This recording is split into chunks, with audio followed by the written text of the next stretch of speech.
Bonsoir à toutes et à tous et merci d'être avec nous dans le programme du soir sur New World Info. Le décryptage de l'actualité de ce jour est consacré au Burkina Faso. Edi Komboigo a été investi candidat à la présidentielle par le parti de l'ex-président Blaise Compaoré. On en parle avec Mamadou Diouf ce soir. Bonsoir Mamadou Diouf. Bonsoir Samuel.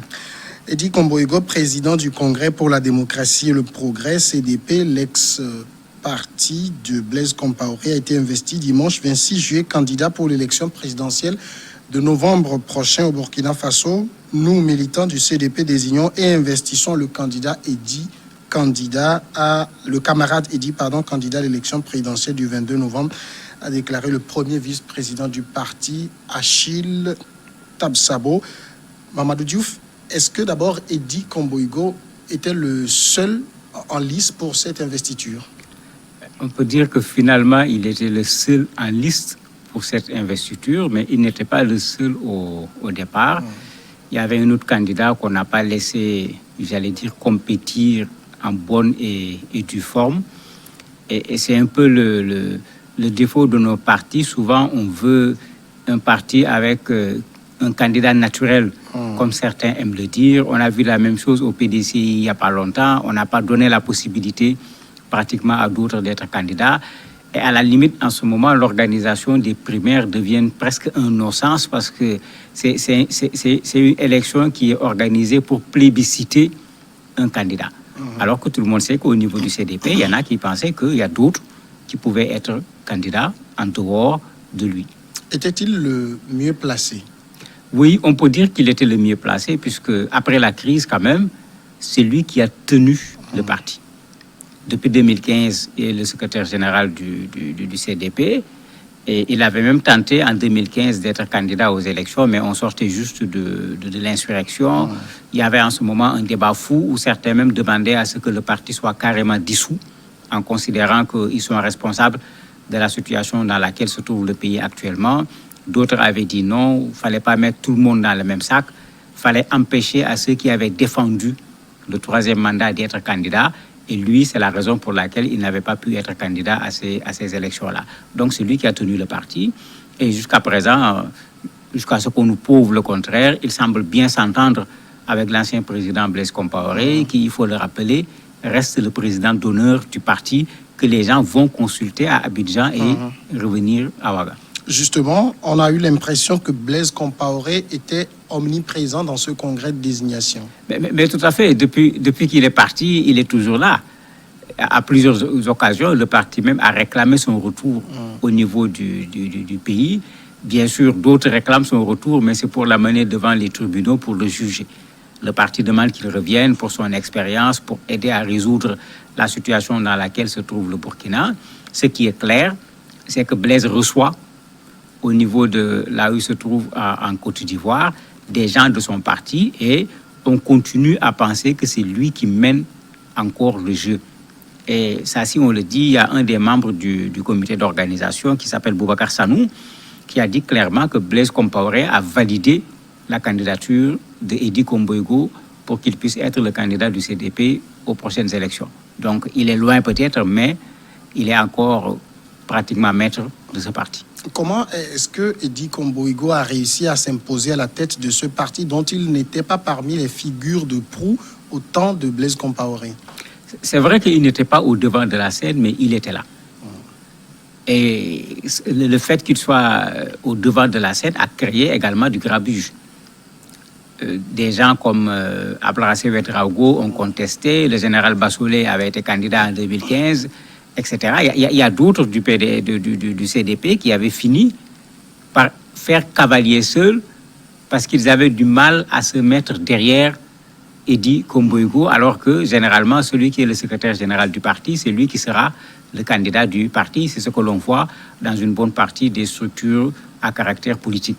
Donc ceux-là avaient très tôt pris à la limite les devants pour pouvoir créer leur propre parti. Ablassé l'a fait, ancien ministre des Affaires étrangères, il a créé son propre parti.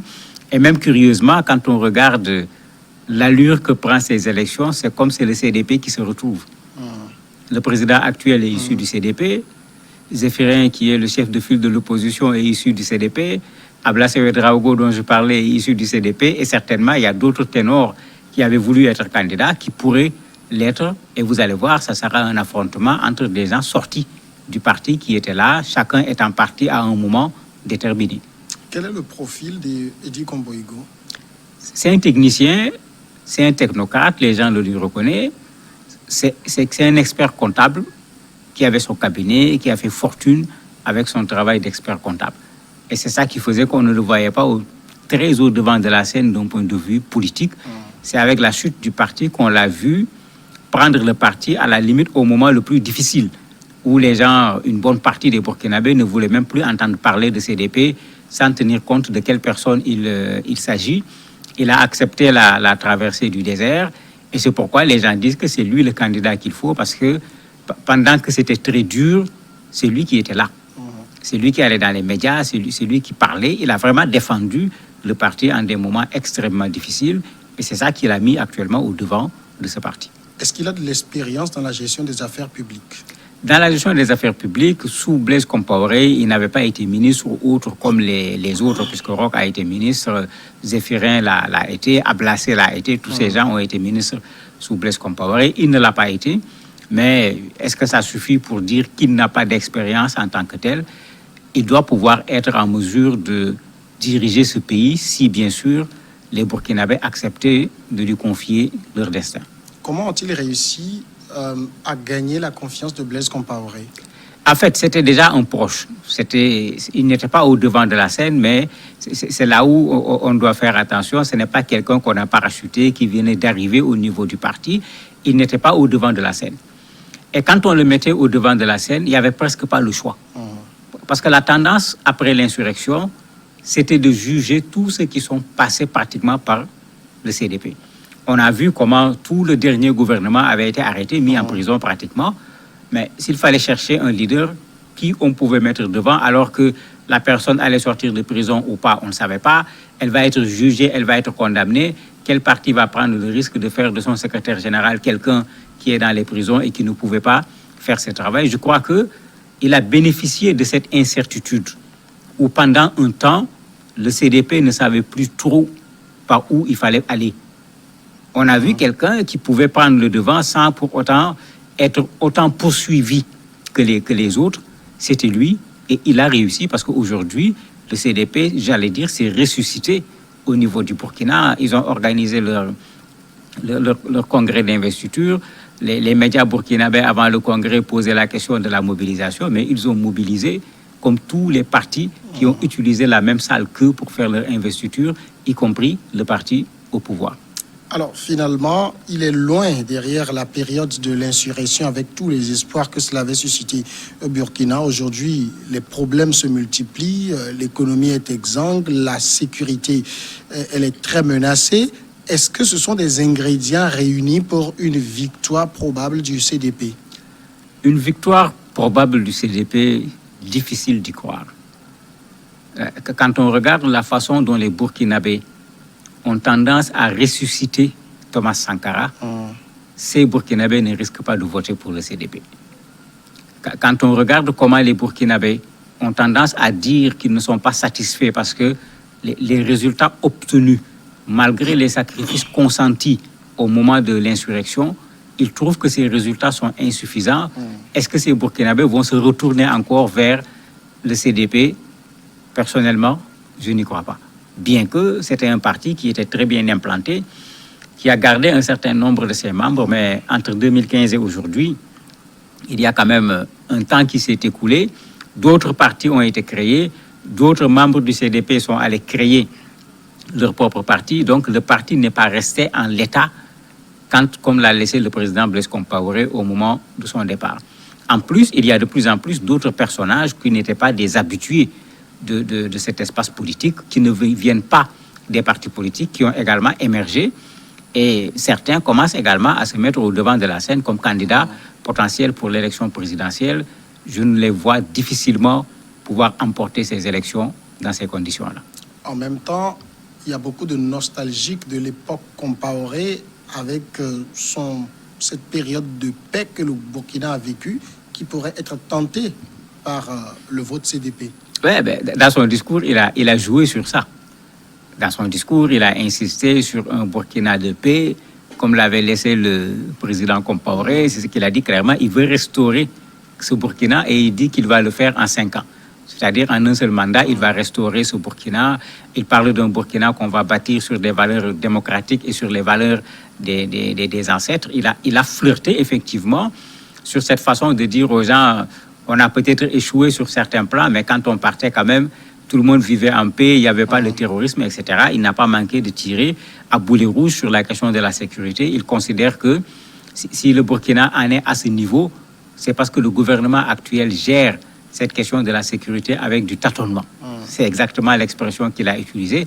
Donc, bien sûr, il est en train de flirter avec ce sentiment de nostalgie pour dire aux gens, bon, vous pouvez nous accuser de tout ce que vous voulez, mais on vous avait laissé un Burkina plus uni, où il y avait plus de paix que le Burkina dans lequel vous vous trouvez présentement. Peut-on parler d'Edi Komboigo comme un candidat très sérieux? On peut en parler comme un candidat sérieux, parce que quoi qu'on dise, le mandat de Roch-Marc Christian Kaboré s'est passé dans des conditions extrêmement difficiles. D'abord, il est venu après la transition.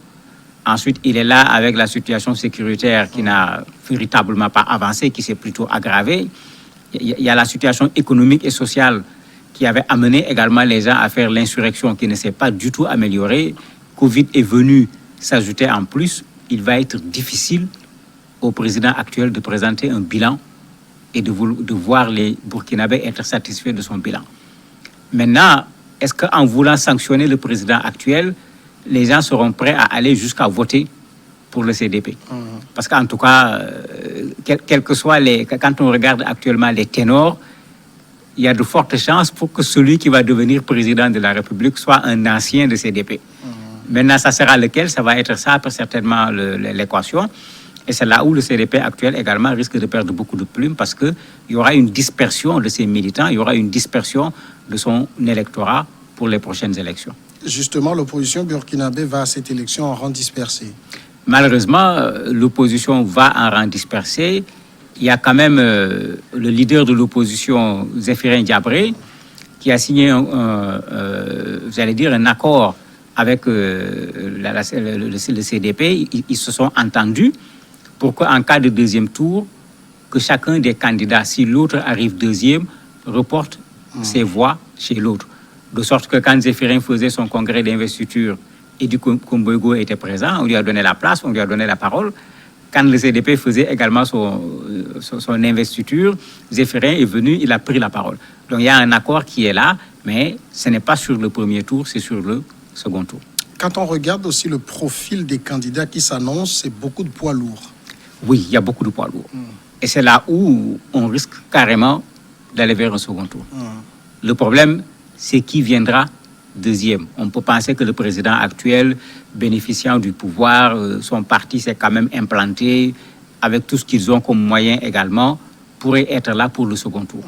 Premier ou deuxième, on ne sait pas encore. Maintenant, qui parmi l'opposition pour être le deuxième, ça, il reste difficile aujourd'hui de le déterminer.